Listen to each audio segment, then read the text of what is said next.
நிச்சயமாக பவித்ரா. கோவை மாவட்டம் வடக்கு தொகுதி அதிமுக எம்எல்ஏவாக இருப்பவர் அம்மன் கே அர்ஜுனன். அதிமுகவில் மாநகர மாவட்ட செயலராகவும் இருந்து வருகிறார்.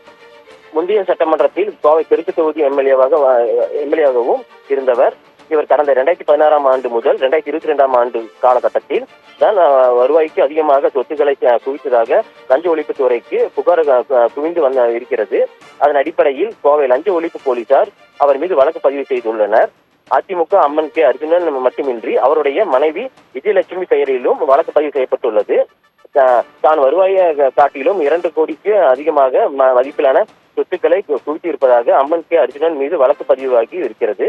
அவருடைய வருவாய் காட்டிலும் 71.19% அதிகம் என்று லஞ்ச ஒழிப்புத்துறையினர் கணக்கிட்டு உள்ளதாக தெரிகிறது. இதற்கிடையே கோவில் இன்று காலை முதலே அம்மன் கே அர்ஜுனன் சொந்தமான வீடு, அலுவலகம் மற்றும் ஆகிய இடங்களில் லஞ்ச ஒழிப்பு போலீசார் துறையினர் 3 வாகனத்தில் வந்த 9க்கும் மேற்பட்டோர் தீவிர சோதனையில் ஈடுபட்டு வருகின்றனர். இந்நிலையில் அதிமுக தொண்டர்கள் மற்றும் ஆதரவாளர்கள் என மற்றும் 100க்கும் மேற்பட்டோர் அம்மன் கே அர்ஜுனன் எம்எல்ஏ அவர்கள் இல்லத்திற்கு முன்பாக குவிந்து வருகின்றனர். இந்நிலையில் காவல்துறை சார்பாக போலீஸ் பாதுகாப்பு போடப்பட்டுள்ளது. அது மட்டுமின்றி வஜ்ரா வாகனத்தையும் அவர் இல்லத்திற்கு அருகில் நிறுத்தி வைக்கப்பட்டுள்ளது குறிப்பிடத்தக்கது. பவித்ரா, விவரங்களுக்கு நன்றி நந்தகுமார்.